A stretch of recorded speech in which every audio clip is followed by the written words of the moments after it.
बघा लाला लजपतराय यांच्यावर जो लाठी हल्ला झाला, लाठी हल्ल्यानंतर लाला लजपतराय यांचं हे गाजलेले उद्गार आहेत की माझ्यावर होत असलेल्या प्रत्येक लाठी हल्ल्याबरोबर इंग्रजांच्या शवपेटीवर एक एक खेळा ठोकला जातो, हे लाला लजपतराय यांचे उद्गार आहेत. आणि याच्यावर पाठीमागं परीक्षेला प्रश्नही आलेला.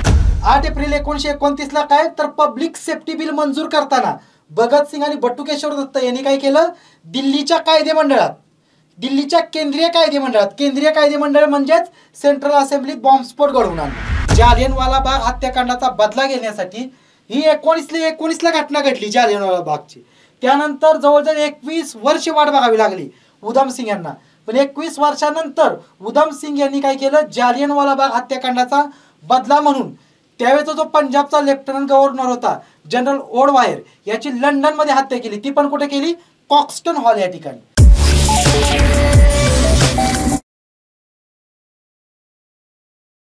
विद्यार्थी मित्र हो, नमस्कार. व्हेनेटर करिअरच्या ऑनलाईन प्लॅटफॉर्मवरती आपलं मनपूर्वक स्वागत. या प्लॅटफॉर्मवरती आपण भारतातील सर्वच स्पर्धा परीक्षांसाठी उपयुक्त असणारं सामान्य ज्ञान या विषयाचं मार्गदर्शन घेत आहोत. या अंतर्गत मी तुम्हाला आधुनिक भारताचा इतिहास हा विषय शिकवत आहे. आणि आधुनिक भारताच्या इतिहासाअंतर्गतही आपली सिरीज सुरू आहे, ती म्हणजे भारतातील कार्य किंवा भारतातील क्रांतिकारी चळवळ. तर या भारतातील क्रांतिकारी चळवळीमधला पुढला भाग आज आपण बघणार आहोत. त्याच्या आधी सांगतो, हा जो आपला भाग चाललेला आहे तो UPSCच्या परीक्षेला उपयोगी आहे, MPSCच्या परीक्षांना उपयोगी आहे. मग MPSCची राज्यसेवा परीक्षा असू द्या किंवा कंबाईनची पूर्व किंवा मुख्य परीक्षा असू द्या किंवा TCS आणि IBPS तर्फे घेतल्या जाणाऱ्या सरळ सेवा परीक्षा असू द्या किंवा पोलीस भरती, या सर्वांसाठी हा सामान्य ज्ञानाचा हा भाग उपयोगी आहे. तर आता आजच्या लेक्चरला सुरुवात करूया. आज बघा आपण महत्त्वाची माहिती बघणार आहोत, ते म्हणजे भगतसिंग, सुखदेव आणि राजगुरू यांनी जे क्रांतिकार्य केले त्या संदर्भात किंवा यांच्याशी संबंधित अजून पण काही क्रांतिकारक होते, बटुकेश्वर दत्त असतील किंवा चंद्रशेखर आझाद असतील, यांच्याविषयी संपूर्ण माहिती आपण या लेक्चरमध्ये बघणार आहोत. तर बघा, या जे 3 महत्त्वाचे क्रांतिकारक आहेत भगतसिंग, सुखदेव, राजगुरू, यांच्याविषयी थोडक्यात माहिती इथं घेऊया, पुढे अजून त्यांचं क्रांतिकार्य बघूया. तर भगतसिंग हे मूळतः पंजाबमधले क्रांतिकारक आहेत. म्हणजे त्यांचा जन्म पंजाबमध्ये झालेला आहे. त्यांचा जन्म पंजाबमध्ये झालेला आहे. तो झालेला आहे 28 सप्टेंबर 1907ला. 28 सप्टेंबर 1907ला भगतसिंगांचा जन्म झाला पंजाबमध्ये जन्म झाला. आणि भगतसिंगांनीच काय केलं, 1926 मध्ये भगतसिंगांनी 1926 मध्ये एक संघटना स्थापन केली, ती म्हणजे नवजवान भारत सभा.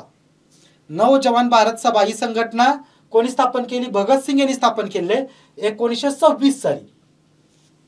त्यानंतर जे सुखदेव आहेत, सुखदेव त्यांचं खरं नाव आहे सुखदेव थापर. सुखदेव यांचं खरं नाव आहे सुखदेव थापर. आणि त्यांचा जन्म झाला 15 मे 1907ला. त्यांचा जन्म झाला 15 मे 1907ला लुधियाना, पंजाब. हे पण पंजाबमधलेच आहेत. सुखदेव पण काय पंजाबमधलेच आहेत. तर बघा, सुखदेव थापर यांचा जन्म 1907ला झालेला आहे. त्यानंतर तिसरे क्रांतिकारक आहेत ते म्हणजे शिवराम हरी राजगुरू. बघा, शिवराम हरी राजगुरू हे यांच्याबरोबरच फासावर गेलेले तिसरे अत्यंत महत्त्वाचे क्रांतिकारक आहेत आणि आपल्या महाराष्ट्रातील आहेत. महाराष्ट्रातील पण ते पुणे जिल्ह्यातील आहेत, खेड तालुक्यातील. पुणे जिल्ह्यातील आहेत, खेड तालुक्यातील. आणि त्यांचा जन्म झाला आहे 24 ऑगस्ट 1908ला. या दोघांपेक्षाही ते 1 वर्षाने लहान होते राजगुरू, शिवराम हरी राजगुरू. तर हे पुणे जिल्ह्यातील कुठं, खेड तालुक्यात त्यांचा जन्म झाला आहे. आणि एक मुद्दा इथं लक्षात ठेवणं गरजेचं आहे, खेड तालुक्यात पण कोणत्या ठिकाणी, तर त्यांचा जन्म झालेला आहे त्यावेळेच्या खेड याच गावात. त्यावेळी खेड हे तालुक्याचं ठिकाण, जे सध्या खेड हे तालुका आहे त्याचं मुख्यालय होतं खेड हेच ठिकाण. आणि नंतर हे शिवराम हरी राजगुरू आहेत, यांच्या बलिदानानंतर, हे शहीद झाल्यानंतर खेड या शहराचं नाव, या गावाचं नाव बदललेलं आहे. नंतर खेड या गावाचं नाव बदललेलं आहे आणि सध्या त्याचं नाव झालेलं आहे राजगुरुनगर.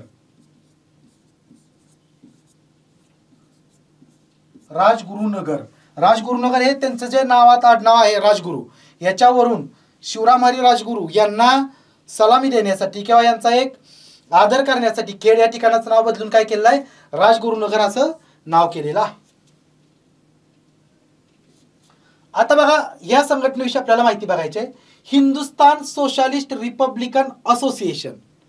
तर हिंदुस्तान सोशलिस्ट रिपब्लिकन असोसिएशन ही जी संघटना आहे, याच्या आधी मी तुम्हाला सांगतो, याच्या आधी हा शब्द तुम्ही गाळा, सोशलिस्ट हा शब्द गाळा तुम्ही.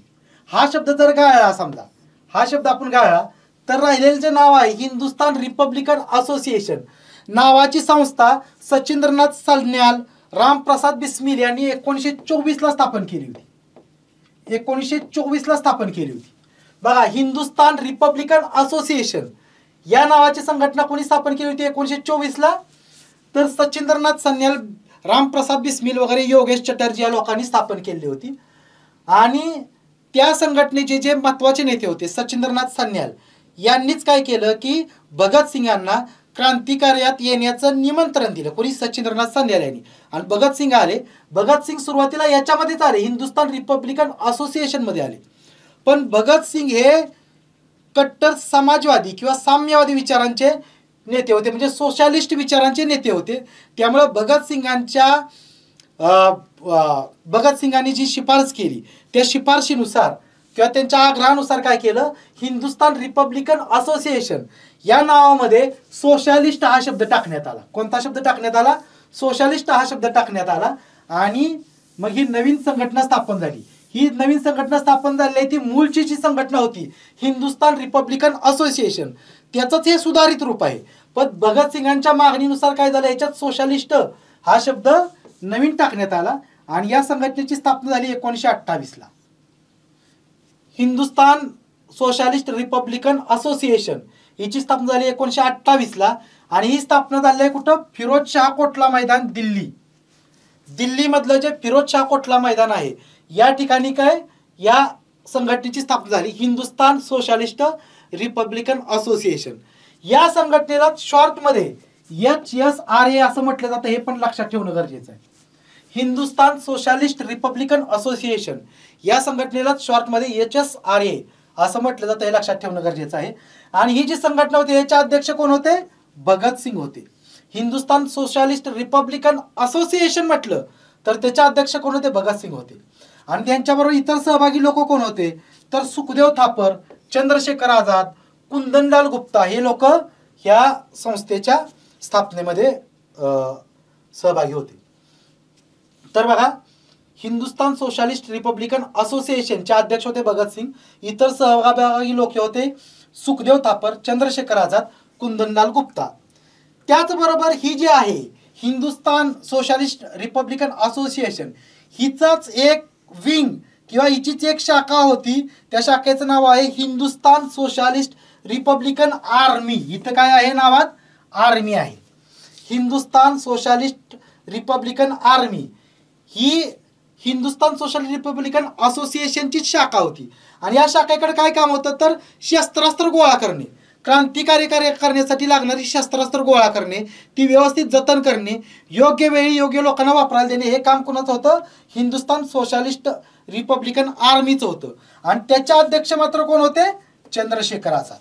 बघा, हिंदुस्तान सोशलिस्ट रिपब्लिकन आर्मी म्हटलं तर अध्यक्ष कोण होते? चंद्रशेखर आझाद. आणि त्यांच्याकडे काम काय होतं? शस्त्रास्त्र गोळा करण्याचं काम होतं महत्वाचं. त्याचे अध्यक्ष होते चंद्रशेखर आझाद. आणि जर असोसिएशन म्हटलं, नुसतं असोसिएशन जर म्हटलं तर त्याचे अध्यक्ष होते भगतसिंग होते. एवढी माहिती तुम्ही इथं लक्षात ठेवणं गरजेचं आहे. त्यानंतर बघा, आता ही जी आहे हिंदुस्तान सोशलिस्ट रिपब्लिकन असोसिएशन जे आहे तिच्यातर्फे जी क्रांतिकार्य झालं त्याची माहिती आपण इथून पुढे घेणार आहोत. तर त्या क्रांतिकार्यामधले काय, ही एक महत्वाची घटना आहे. ती महत्वाची घटना 30 ऑक्टोबर 1928 ला आहे. तर 30 ऑक्टोबर 1928 ला काय झाले? लाला लजपत राय हे लाहोरमध्ये जे सायमन कमिशन आलं होतं, भारतातल्या भारतीय लोकांना स्वातंत्र्याचा एक हप्ता देण्यासाठी किंवा सुधारणांचा एक हप्ता कसा देता येईल याचा विचार करण्यासाठी सरकारनं सायमन कमिशन नेमलं होतं. तर हे सायमन कमिशन लाहोरला येणार होतं 30 ऑक्टोबर 1928 ला. सायमन कमिशन येणार होतं 30 ऑक्टोबर 1928 ला लाहोर या ठिकाणी. आणि या सायमन कमिशन मध्ये मात्र काय होतं, ते भारतीयांना सुधारणा देणार होतं. सायमन कमिशन हे भारतीयांना सुधारणा देणार होतं. पण या सायमन कमिशनचे जे सदस्य होते त्या सदस्यांमध्ये एकही भारतीय व्यक्ती नव्हता. या सदस्यांमध्ये एकही भारतीय व्यक्ती नव्हता, त्यामुळे त्याला भारतीय लोकांनी विरोध केला होता. आणि हे सायमन कमिशन या तारखेला लाहोरमध्ये येणार होतं. त्यावेळेस त्या सायमन कमिशनला विरोध करण्यासाठी, निदर्शनं करण्यासाठी कोण गेलं होतं? लाला लजपतराय यांच्या नेतृत्वाखाली एक मोर्चा निघाला होता. त्याचं नेतृत्व लाला लजपतराय करत होते. पण या मोर्चावर काय केलं? पोलिसांनी लाठी हल्ला केला. पोलिसांनी लाठी हल्ला केला आणि बघा, पोलिसांनी लाठी हल्ला केला आणि या लाठी हल्ल्यातच काय झालं? लाला लजपतराय हे जखमी झाले. लाठी हल्ल्यातच लाला लजपतराय हे जखमी झाले.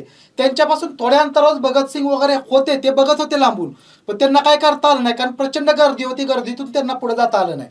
आणि हा जो मोर्चा होता त्याचं नेतृत्व लाला लजपतराय करत होते, त्यामुळे ते सर्वात पुढे होते. त्यांच्यावरच लाठी हल्ला झाला. त्यांच्या छातीवरच हा लाठी हल्ला केला. आणि हा लाठी हल्ला करणारा इंग्रज अधिकारी कोण होता? त्याचं नाव लक्षात ठेवणं गरजेचं आहे. तो म्हणजे जेम्स स्कॉट. जेम्स स्कॉट या इंग्रज जो पोलीस अधिकारी होता, जेम्स स्कॉट हा इंग्रज पोलीस अधिकारी होता. त्याने काय केलं? लाला लजपतराय यांच्या छातीवर खूप प्रचंड लाठी हल्ला केला आणि ह्या लाठी हल्ल्यातच ते जखमी झाले. आणि जखमी झाले त्यानंतर त्यांना हॉस्पिटलमध्ये ॲडमिट करण्यात आलं आणि हॉस्पिटलमध्येच त्यांचा पुढे मृत्यू झाला. तर हा जो लाला लजपतराय यांच्यावर जो लाठी हल्ला झाला, या लाठी हल्ल्यानंतर पत्रकारांशी बोलताना जखमी अवस्थेतच होते. लाला लजपतराय हे जखमी अवस्थेत होते. तर जखमी अवस्थेत असतानाच लाला लजपतराय यांनी जे उद्गार काढले ते उद्गार अत्यंत महत्त्वाचे आहेत. ते उद्गार काय आहेत की माझ्यावर होत असलेल्या प्रत्येक लाठी हल्ल्याबरोबर इंग्रजांच्या शवपेटीवर, इथं शव आहे, इंग्रजांच्या शवपेटीवर इंग्रजांच्या शवपेटीवर एक एक खिळा ठोकला जात आहे, असं उद्गार काढलं. बघा, लाला लजपतराय यांच्यावर जो लाठी हल्ला झाला, लाठी हल्ल्यानंतर लाला लजपतराय यांचं हे गाजलेले उद्गार आहेत की माझ्यावर होत असलेल्या प्रत्येक लाठी हल्ल्याबरोबर इंग्रजांच्या शवपेटीवर एक एक खिळा ठोकला जात आहे. हे लाला लजपतराय यांचे उद्गार आहेत आणि याच्यावर पाठीमागं परीक्षेला प्रश्नही आलेला आहे. ते उद्गार लक्षात ठेवणं गरजेचं आहे. आणि या लाठी हल्ल्यानंतर लाला लजपतराय यांना हॉस्पिटलमध्ये ॲडमिट करण्यात आलं. पण हॉस्पिटलमध्ये असतानाच 17 नोव्हेंबर 1928लाच काय झालं? लाला लजपतराय यांचा मृत्यू झाला. लाला लजपतराय यांचा मृत्यू झाला. आणि लाला लजपतराय यांचा असा भयानक मृत्यू झाला म्हणजे पोलिसांनी केलेल्या लाठी हल्ल्यामुळे मृत्यू व्हावा हे भगतसिंग, सुखदेव, राजगुरू किंवा चंद्रशेखर आझाद यांना अजिबात सुद्धा आवडलं नाही. त्यामुळे त्यांनी याचा सूड घ्यायचा ठरवलं. आणि यांनी सूड कसा घेतला ते आपण लगेच पुढल्या स्लाइडमध्ये बघूया. बघा, तर लालाजींचा जो मृत्यू झाला त्यानंतर बघा, त्यानंतर 17 डिसेंबर 1928ला लाला लजपतराय यांच्या हत्येचा सूड घेण्यासाठी, लाला लजपतराय यांची जी हत्या झाली, म्हणजे त्यांची ती हत्या झाली, त्यांच्यावर लाठी हल्ला झाला. इंग्रजांनी सांगितलं की आम्ही केलेली हत्या नाही, त्यांच्या त्या आजारपणामुळे गेले आहेत हॉस्पिटलमध्ये, पण त्यांच्या छातीवर जो लाठी हल्ला झाला होता त्यामुळे त्यांचा मृत्यू झाला होता. त्यामुळे त्याला हत्या असंच म्हटलं जातं. तर लाला लजपतराय यांची जी हत्या झाली होती त्याचा सूड म्हणून भगतसिंग आणि राजगुरू यांनी काय केलं? लाहोरचा जो असिस्टंट सुपरिंटेंडेंट ऑफ पोलीस होता, जॉन पी सॉन्डर्स त्याचं नाव आहे. त्याचं नाव काय आहे? जॉन पी सॉन्डर्स असं त्याचं नाव आहे. सॉन्डर्स हे लक्षात ठेवा, जॉन पी सॉन्डर्स असं नाव आहे. जॉन पी सॉन्डर्स याची हत्या केली. आता पाठीमागल्या जर स्लाइडमध्ये आपण बघितलं तर लाला लजपतराय यांच्यावर हल्ला करणारा अधिकारी कोण होता? जेम्स स्कॉट होता. पण भगतसिंग आणि राजगुरू यांनी मारलेला जो अधिकारी होता त्याचं नाव काय आहे? John P Saunders. तर जॉन पी सॉन्डर्सची हत्या कशामुळे झाली? तर ही हत्या बघा कशी झाली तुम्हाला सांगतो. तर यांनी नियोजन केलं होतं लाहोरचं जे पोलीस मुख्यालय आहे, पोलीस मुख्यालयामध्ये जेम्स स्कॉटला मारण्यासाठीच भगतसिंग आणि राजगुरू गेले होते. त्यांना साथ देण्यासाठी चंद्रशेखर आझाद पण तिथं बाजूला सायकल घेऊन उभे होते. सायकलची जी चेन होती, चेन पाडून चेन बसवण्याचं ते काम आपले नाटक करत होते. भगतसिंग आणि राजगुरू आतून जेम्स स्कॉट कधी येतो याची वाट बघत होते. पण त्यांना जेम्स स्कॉट नक्की कोण हे माहीत नव्हतं. भगतसिंग आणि राजगुरू यांना जेम्स स्कॉट कोण हे माहीत नव्हतं. तर त्यांचाच एक सहकारी होता जयगोपालनं ही माहिती काढलेली होती आणि तो जेम्स स्कॉट बाहेर आल्यानंतर त्याचा इशारा या दोघांना देणार होता. पण ऐनवेळी काय झालं, जेम्स स्कॉट बाहेर येण्याच्या ऐवजी हा सॉन्डर्स नावाचाच अधिकारी बाहेर आला आणि जयगोपालला वाटलं हाच जेम्स स्कॉट आहे, मग त्यानं इशारा दिला, भगतसिंग आणि राजगुरू यांना इशारा दिला आणि भगतसिंग आणि राजगुरू यांनी मग काय केलं, या सॉन्डर्सवर हल्ला केला. पहिली गोळी झाडली राजगुरू यांनी पहिली गोळी सॉन्डर्सवर झाडली की लगेच भगतसिंगांनी पण गोळी झाडली आणि त्याला खलास केला. पण या सॉन्डर्सला खलास केल्यानंतर इथं बघा मी सांगितलेच त्यांना मदत कोणी केली, चंद्रशेखर आझाद यांनी, की लगेच ते लाहोर पोलीस मुख्यालयातले काही पोलीस हे भगतसिंग आणि सुखदेव यांच्या पाठीमागे लागले. कारण सॉन्डर्सची हत्या केल्यानंतर तिथंच एक DAV नावाचं कॉलेज होतं, त्या कॉलेजच्या गेटमधून भगतसिंग आणि राजगुरू पळत सुटले, म्हणजे ते पळून जायला निघाले. तर त्यांचा पाठलाग करण्यासाठी काही पोलीस निघाले आणि त्या पोलिसांचा जो पुढं होता तो भारतीय पोलीस होता, चन्नन सिंग नावाचा तो पोलीस होता.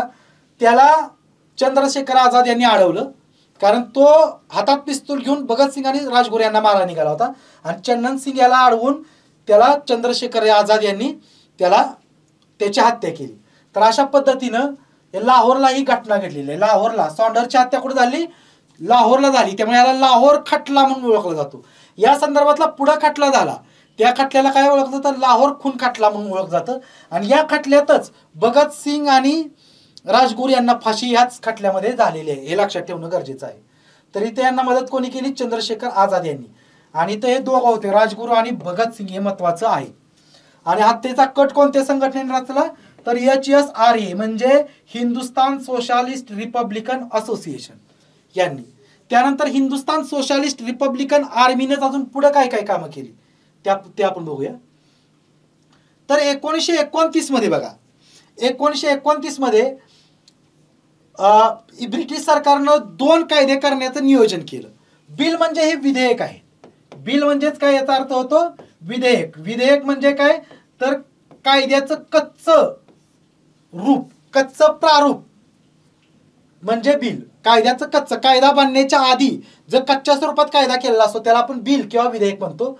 तर ही 2 विधेयकं 1929 ला ब्रिटिश सरकारने आणली. आणि 2 विधेयकं जी होती ती काय होती, जनतेवर अन्याय करणारी होती. तर त्यामधलं पहिलं आहे पब्लिक सेफ्टी बिल आणि दुसरं आहे trade dispute bill. Public safety bill आणि ट्रेड डिस्प्यूट बिल ही 2 बिलं किंवा 2 विधेयकं 1929 मध्ये सरकारनं आणली. आणि या विधेयकाला विरोध करण्यासाठी म्हणून काय केलं तर 8 एप्रिल 1929 ला यापैकी जे पब्लिक सेफ्टी बिल आहे ते मंजूर करण्याचं काम चाललं होतं कुठं, दिल्लीच्या सेंट्रल असेंब्लीत. म्हणजे दिल्लीचं जे कायदेमंडळ त्यावेळेचं जे कायदेमंडळ होतं त्यावेळेचं, त्या कायदेमंडळातच त्या कायदेमंडळाचं नाव होतं सेंट्रल असेंब्ली.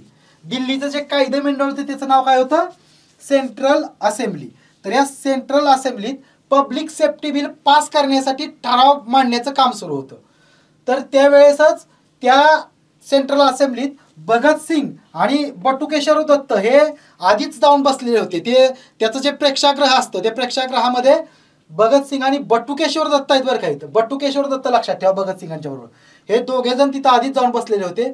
आणि यांनी काय केलं, ते जे सभागृह होते सभागृहाच्या मधोमध कुणालाही इजा होणार नाही, कोणताही व्यक्ती मरणार नाही अशा पद्धतीनं बॉम्ब टाकले आणि बॉम्बस्फोट घडवून आणला. आणि बॉम्बस्फोट घडवून आणल्यानंतर दोघंही पोलिसांच्या स्वाधीन झाले, लक्षात ठेवा.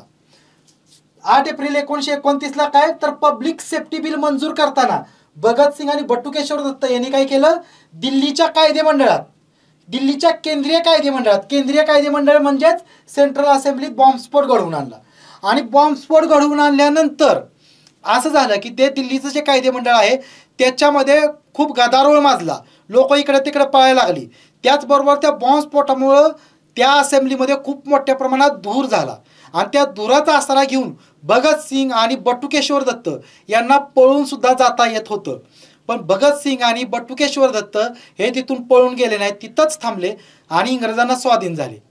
कशामुळे स्वाधीन झाले तर बटुकेश्वर दत्त आणि भगतसिंग यांना या माध्यमातून खटला जो चालणार होता त्या खटल्याच्या माध्यमातून संपूर्ण भारतातल्या जनतेला त्यांचे विचार सांगायचे होते.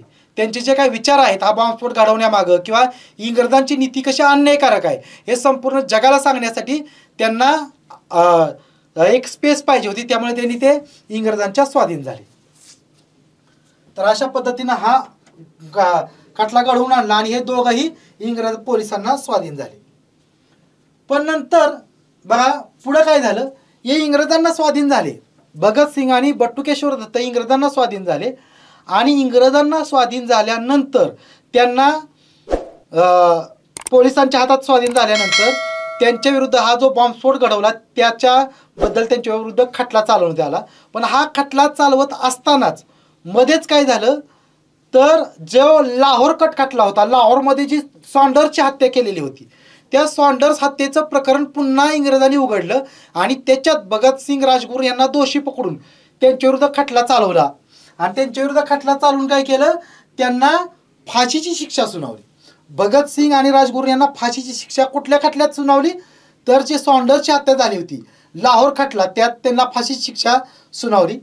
तर या भगतसिंग आणि राजगुरू यांना जी फाशीची शिक्षा झाली होती ती फाशीची शिक्षा कमी करून त्यांना जन्मठेपेची शिक्षा देण्यात यावी यासाठी भारतातल्या त्यावेळच्या क्रांतिकारकांनी खूप प्रयत्न केले. काही राज्यकर्ते जे त्यावेळचे होते त्यांनी पण प्रयत्न केले, पण त्या सर्वांचे प्रयत्न फसले आणि त्यांना फाशीची शिक्षा निश्चित झाली. भगतसिंग आणि राजगुरू त्याचबरोबर सुखदेव यांना फाशीची शिक्षा निश्चित झाली. मग त्याच्या विरुद्ध काय झालं, तर 23 डिसेंबर 1929 या दिवशी काय झालं, भारताचा जो व्हाईसरॉय होता लॉर्ड आयर्विन याच्या रेल्वे उलटवून टाकण्याचा कट क्रांतिकारकांनी केला. भगतसिंग आणि राजगुरू जे आहेत, भगतसिंग राजगुरू आणि सुखदेव यांच्या फाशीची शिक्षा कमी करून ती जन्मठेपेमध्ये परिवर्तित करावी हा प्रयत्न फसल्यानंतर चिडून क्रांतिकारकांनी काय केलं, तर डिसेंबर 1929 मध्ये व्हाईसरॉय लॉर्ड आयर्विन याची रेल्वे उलटवून त्याला खलास करण्याचा प्रयत्न केला, पण त्यामध्ये आयर्विन बचावले. तर आयर्विनला हा मारण्याचा प्रयत्न कोणी केला, तर चंद्रशेखर आझाद आणि यशपाल सिंग. बघा यशपाल सिंग हे पण अत्यंत महत्त्वाचे क्रांतिकारक आहेत. त्यांनीच हा लॉर्ड आयर्विनवर हल्ला घडवून आणला, पण त्यात आयर्विन बचावला. आणि आयर्विनवर हल्ला करण्याचं कारण काय मी आधीच सांगितलं, ते म्हणजे काय, तर भगतसिंगांची फाशीची शिक्षा जन्मठेपेपर्यंत कमी करण्याचे प्रयत्न फसले. त्यामुळं भगतसिंगांची जी फाशीची शिक्षा होती ती कमी करून काय करायची होती, जन्मठेपेपर्यंत करण्याचे सगळे प्रयत्न फसले. त्यामुळं त्यांनी लॉर्ड आयर्विनवर हल्ला केला. लॉर्ड आयर्विनची रेल्वे उलथवून टाकण्याचा प्रयत्न करणारे कोण होते, तर चंद्रशेखर आझाद आणि यशपाल सिंग हे होते. बघा पुढं त्यानंतर काय झालं, तर भगतसिंग सुखदेव राजगुरू हे तुरुंगातच राहिले.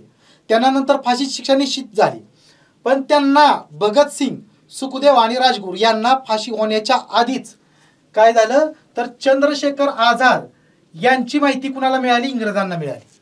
चंद्रशेखर आझाद यांची माहिती इंग्रजांना मिळाली आणि त्यांना चंद्रशेखर आझाद यांना अल्फ्रेड पार्क नावाचा एक बगीचा आहे. अल्फ्रेड पार्क नावाचा एक बाग आहे अलाहाबादमध्ये. अलाहाबादचं सध्याचं नाव काय आहे, प्रयागराज असं नाव केलेलं आहे, हे लक्षात ठेवा. सध्याचं नाव आहे प्रयागराज. अलाहाबादचं अलीकडे नाव केलेलं आहे प्रयागराज. तर सध्याचं प्रयागराज आणि त्यावेळेचं जे अलाहाबाद शहर होतं त्या अलाहाबाद शहरामध्ये अल्फ्रेड पार्क या ठिकाणी चंद्रशेखर आझाद आलेले होते. आणि चंद्रशेखर आझाद हे अल्फ्रेड पार्कमध्ये आले आहेत हे पोलिसांना समजलं. त्यावेळेस चंद्रशेखर आझाद यांना पकडण्यासाठी अल्फ्रेड पार्कला पोलिसांनी घेराव घातला आणि त्यावेळी चंद्रशेखर आझाद आणि पोलीस यांच्यात चकमक झाली. पण या चकमकीच्या वेळेस ज्यावेळेस चंद्रशेखर आझाद यांच्याकडल्या सगळ्याच गोळ्या संपल्या, शेवटची एकच गोळी राहिली, त्यावेळेस त्यांनी ठरवलं की आपण असंच इंग्रजांच्या ताब्यात सापडण्यापेक्षा आपण स्वतःवर गोळी जाळून घ्यावी. त्यांनी स्वतःवर गोळी जाळून काय केलं, आत्मबलिदान केलं. तर त्यांनी स्वतःवर गोळी का झाडली, तर त्यांना शेवटपर्यंत आझाद राहायचं होतं. मुद्दा लक्षात ठेवा, आझाद म्हणजे स्वतंत्र राहायचं होतं, इंग्रजांच्या ताब्यात जायचं नव्हतं. त्यामुळे शेवटपर्यंत स्वतंत्र राहण्यासाठी, शेवटपर्यंत नावाप्रमाणे आझाद राहण्यासाठी त्यांनी काय केलं, स्वतःवर गोळी झाडली. तरी घटना घडली कुठं, अल्फ्रेड पार्क अलाहाबाद म्हणजे सध्याचं प्रयागराज या ठिकाणी. त्यानंतर बघा पुढं 23 मार्च 1931 ही एक महत्वाची तारीख आहे. या दिवशीच काय झालं, तर भगतसिंग सुखदेव राजगुरू यांना लाहोर येथे फाशीची शिक्षा झाली. फासावर लटकवण्यात आलं. 23 मार्च 1931 या दिवशीच भगतसिंग सुखदेव आणि राजगुरू यांना फासावर लटकवण्यात आलं, या तिघांना. आणि सांगायचा मुद्दा, यांची फाशीची जी नियोजित तारीख होती, भगतसिंग, सुखदेव आणि राजगुरू यांच्या फाशीची नियोजित तारीख होती ती होती 24 मार्च 1931. 24 मार्च 1931 यांच्या फाशीची नियोजित तारीख होती. पण इंग्रज सरकार सुद्धा घाबरलं की 24 मार्चला फाशी देताना, 24 मार्च 1931ला फाशी देताना, या तिघांना फाशी देताना खूप मोठा जमाव जमेल लोकांचा आणि त्या जमावाला सामोरं जाणं अवघड जाईल. म्हणून इंग्रजांनी काय केलं, या तिघांना एक दिवस आधीच फासावर लटकवलं. त्यानंतर यांच्या गटातलेच भगतसिंग, सुखदेव, राजगुरू, चंद्रशेखर आझाद यांच्या गटातलेच एक महत्त्वाचे क्रांतिकारक आहेत, ते म्हणजे यशपाल सिंग. यांच्याविषयी माहिती बघूया. तर बघा, आत्तापर्यंत काय बघितलं की चंद्रशेखर आझाद यांनी पण स्वतःवर गोळी झाडून आत्मबलिदान दिलं. भगतसिंग, सुखदेव, राजगुरू हे पण शहीद झाले. तर हे 4 महत्त्वाचे क्रांतिकारक शहीद झाल्यानंतर जी महत्त्वाची संघटना होती ती म्हणजे HSRA, म्हणजे हिंदुस्तान सोशालिस्ट रिपब्लिकन असोसिएशन. हिचं कार्य पुढे नेण्याचं काम कोणी केलं? यशपाल सिंग यांनी. यशपाल सिंग यांनी HSRA याचं कार्य पुढे नेण्याचं काम कोणी केलं? तर यशपाल सिंग यांनी. तर HSRA जे आहे किंवा हिंदुस्तान सोशालिस्ट रिपब्लिकन असोसिएशन आहे, तिच्याविषयी माहिती आपण लक्षात घेणं गरजेचं आहे. सुरुवातीला या असोसिएशनचे अध्यक्ष होते भगतसिंग. पण भगतसिंगांना अटक झाल्यानंतर या असोसिएशनचं काम बघत होते कोण? चंद्रशेखर आझाद. त्या असोसिएशनचं काम बघत होते कोण? चंद्रशेखर आझाद हे काम बघत होते. कारण ते तुरुंगात गेलेले नव्हते, ते बाहेरच होते. पण त्यांचा ज्यावेळेस अलाहाबाद या ठिकाणी ते शहीद झाले, तर ते शहीद झाल्यानंतर मग त्या जे आहे हिंदुस्तान सोशालिस्ट रिपब्लिकन आर्मी जे होते त्याचं नेतृत्व कोणी केलं? यशपाल सिंग यांनी केलं. पण 1932ला यशपाल सिंग यांना पण अटक करण्यात आली आणि त्यांना 11 वर्षांची शिक्षा झाली. यशपाल सिंग यांना किती वर्षांची शिक्षा झाली? 11 वर्षांची शिक्षा झाली. यशपाल सिंग हे उत्तर प्रदेशमधीलच एक महत्त्वाचे हे होते. तर त्यानंतर 1938मध्ये संयुक्त प्रांतातील काँग्रेस सरकारने त्यांची सुटका केली. 1937ला बघा, 1937ला काय झालं तर प्रांतिक कायदे मंडळाच्या निवडणुका झाल्या आणि भारतातील जे राजकीय पक्ष होते त्यांची सत्ता काही प्रांतांमध्ये आली. त्यात काँग्रेसची सत्ता ही संयुक्त प्रांत म्हणजेच काय तर सध्याचा UP, उत्तर प्रदेश, त्याच्यामध्ये काँग्रेसचे सरकार आलं आणि या काँग्रेसच्या सरकारनं 1938मध्ये यशपाल सिंग यांची सुटका केली. तर बघा, आपण HSRA म्हणजेच हिंदुस्तान सोशालिस्ट रिपब्लिकन आर्मी याच्याविषयीच माहिती बघत आहोत. तर या HSRAशी संबंधित असणारे एक क्रांतिकारक आहेत सरदार उधम सिंग, उर्फ त्यांना शेर सिंग म्हणून पण ओळखलं जातं. सरदार उधम सिंग यांच्याविषयी आपण माहिती घेणार आहोत. तर सरदार उधम सिंग म्हणजेच शेर सिंग हे HSRAचे पण सदस्य होते आणि गदर पार्टीशी पण निगडीत होते. बघा, सरदार उधम सिंग आहेत ते गदर पार्टीशी पण संबंधित होते आणि HSRA हिंदुस्तान सोशालिस्ट रिपब्लिकन आर्मीचे पण सदस्य होते. तर यांचं महत्त्वाचं क्रांतिकार्य काय आहे बघा, तर 13 मार्च 1940 रोजी यांनी काय केलं? कॉक्स्टन हॉल, 13 मार्च 1940ला कॉक्स्टन हॉल लंडन या ठिकाणी, लंडन इथं काय केलं? जनरल ओडवायरची हत्या केली. कोणाची हत्या केली? जनरल ओडवायरची हत्या केली. आता जनरल ओडवायर कोण होता आणि त्याची हत्या का केली आपण लक्षात ठेवणं गरजेचं आहे. तर 1919ला काय झालं? जालियनवाला बाग हत्याकांड झालं. 1919ला जालियनवाला बाग हत्याकांड झालं आणि या जालियनवाला बाग हत्याकांडावेळी पंजाबचा लेफ्टनंट गव्हर्नर कोण होता? हा जनरल ओडवायर हा कोण होता? 1919ला जे जालियनवाला बाग हत्याकांड झालं त्यावेळेस तो होता पंजाबचा लेफ्टनंट गव्हर्नर. मग ह्या जालियनवाला बाग हत्याकांडाचा बदला घेण्यासाठी ही 1919ला घटना घडली जालियनवाला बागची. त्यानंतर जवळजवळ 21 वर्ष वाट बघावी लागली उधम सिंग यांना.